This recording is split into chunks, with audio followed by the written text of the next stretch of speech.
Hi there and welcome back. This is the third lesson of Chess for Intelligence. This is for learners of all ages who want to either make or maintain the sharpness of their minds.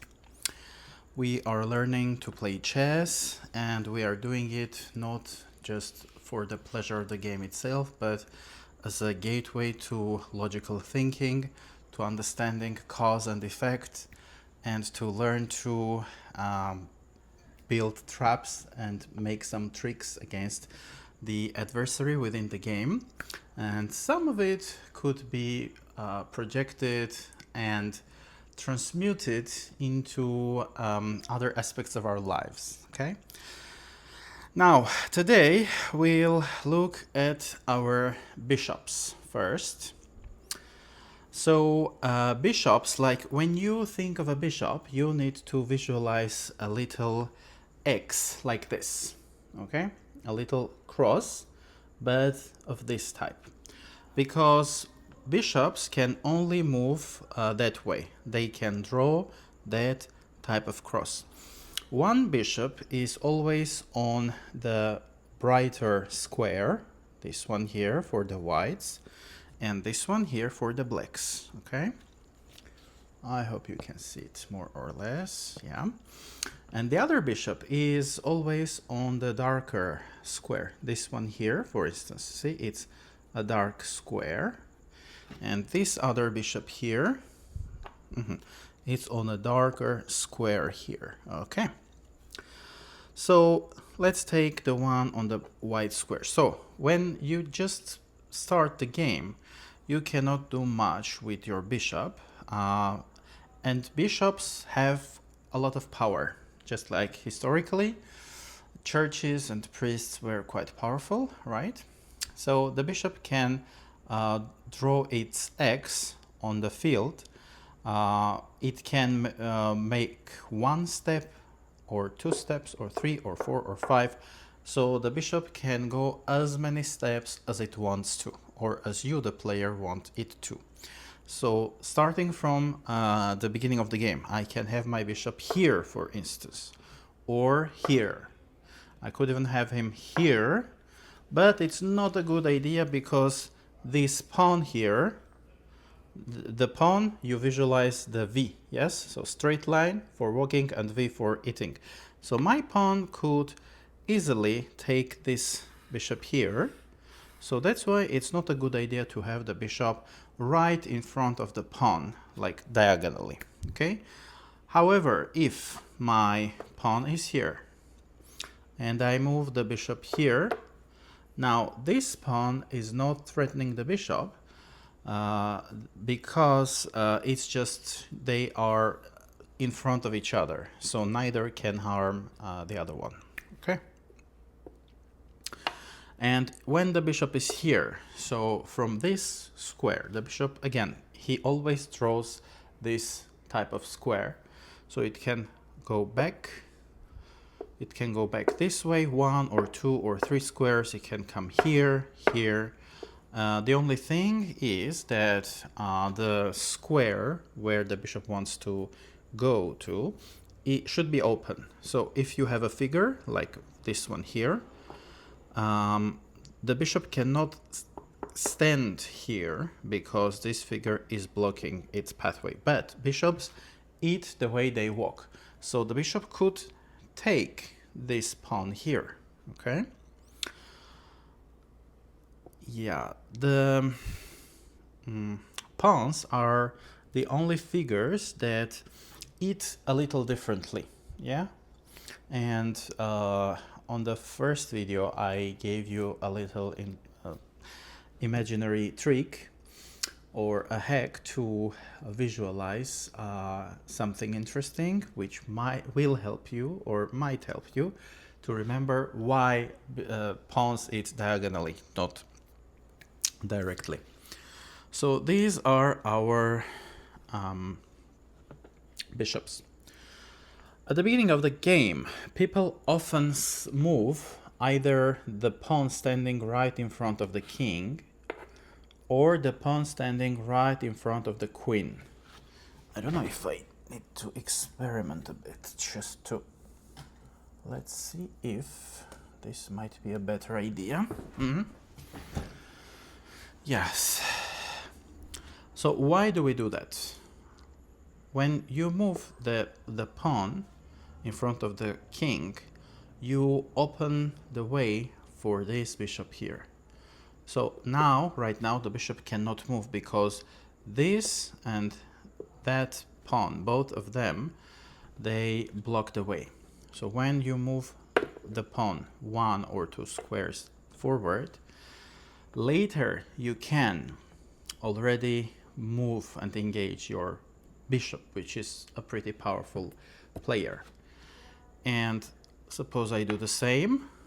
Now the bishop can come here, here, here, or here, and it wouldn't make sense to have the bishop here because, again, this pawn here will just knock it.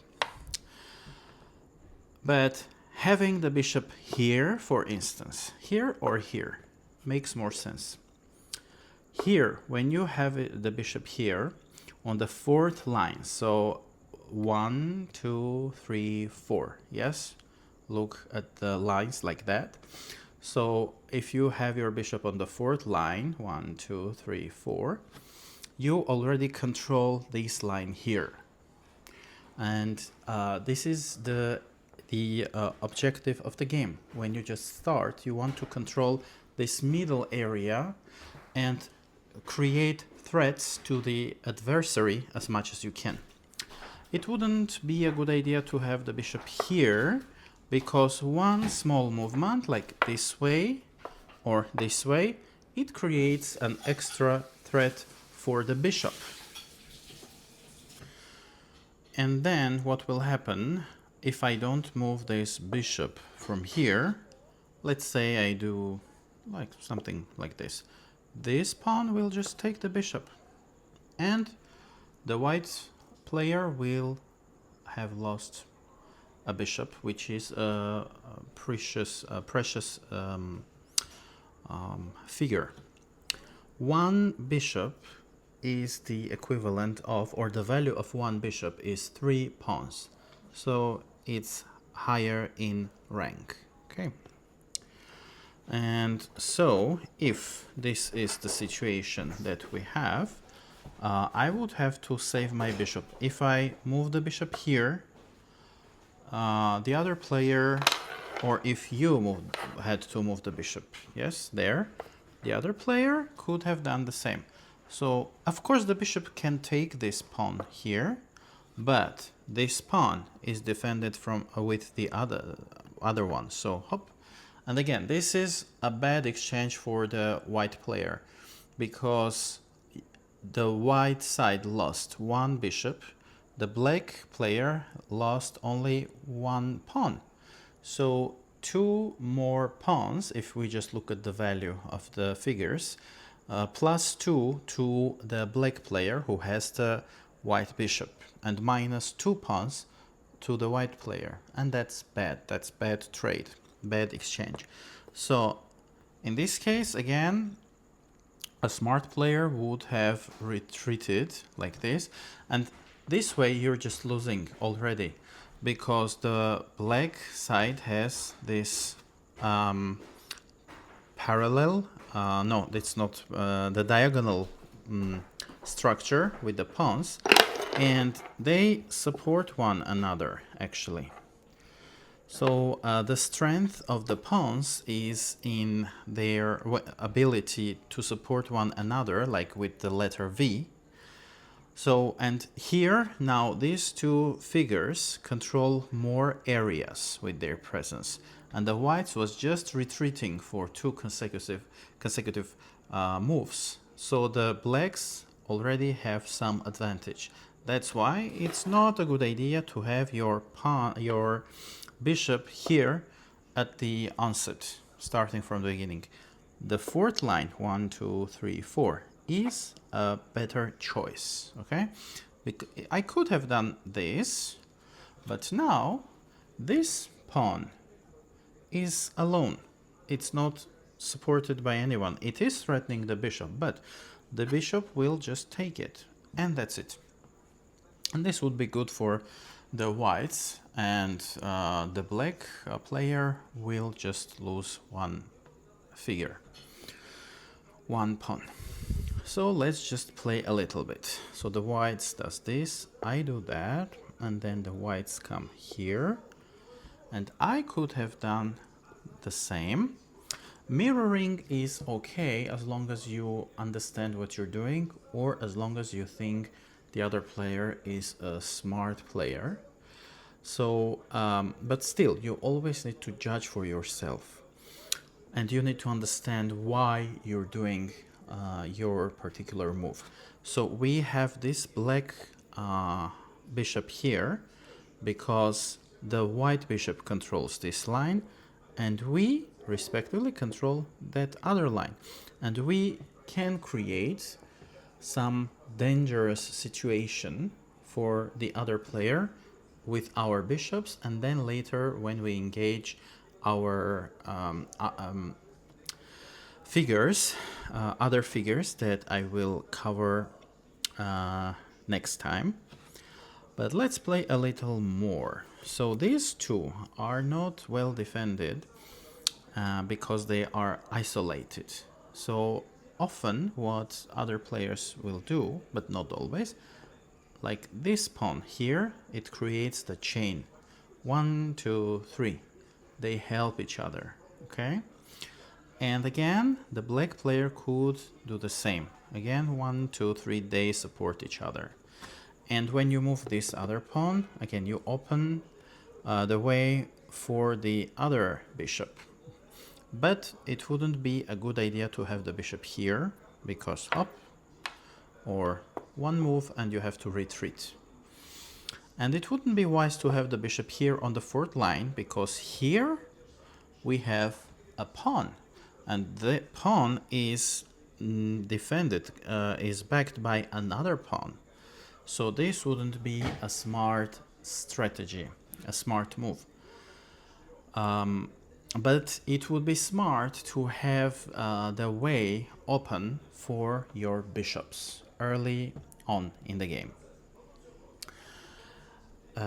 One other thing, this move, when you have this move, you open this other alternative way for your bishop.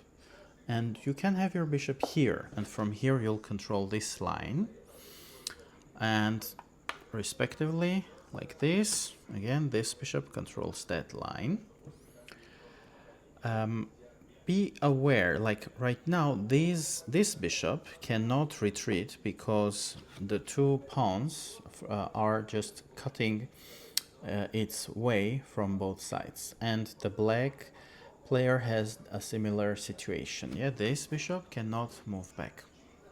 So be aware of that, okay? Be careful with that kind of movement. The objective of the game is to create discomfort for the other player. So if you start with the whites and you are defending yourself all the time, you might slowly start losing, especially if the other player is smarter and more aggressive. So you shouldn't aim to play safe all the time, and you should learn to create some discomfort for your adversary.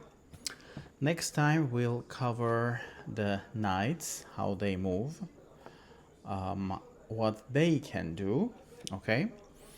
And slowly we'll learn to play with all the figures, okay? At this point, I would play with my students with pawns and with the bishops, so that the person would slowly learn to play in a relaxed and comfortable way and having fun, instead of just memorizing a lot of stuff, you know, all the movements of all the figures at once. That could be overwhelming, and that could be taxing, that could create a sense of boredom, or a sense of, oh, it's too much for me, it's not for me.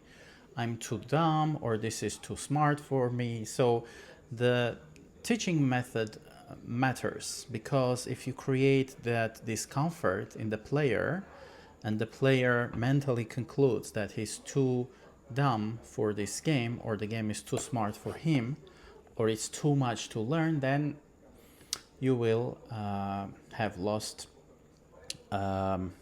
future chess player. And it's always sad when our teaching methods make us feel that way at school, at university, or wherever. Okay, so take it easy, have fun, enjoy, subscribe to my channel, and follow my profile, because I will be continuing this series. I teach different subjects. Chess is one of them. I also teach English. I also help people prepare for TOEFL and IELTS international exams, which I have both passed myself. I teach French, I teach Introduction to Philosophy, and I teach the basics of digital marketing and personal branding. So thank you for having been with me. Likes, comments, and shares are also welcome, because you're helping not only my channel, but you are helping people like yourselves who will benefit from these free lessons. See you next time.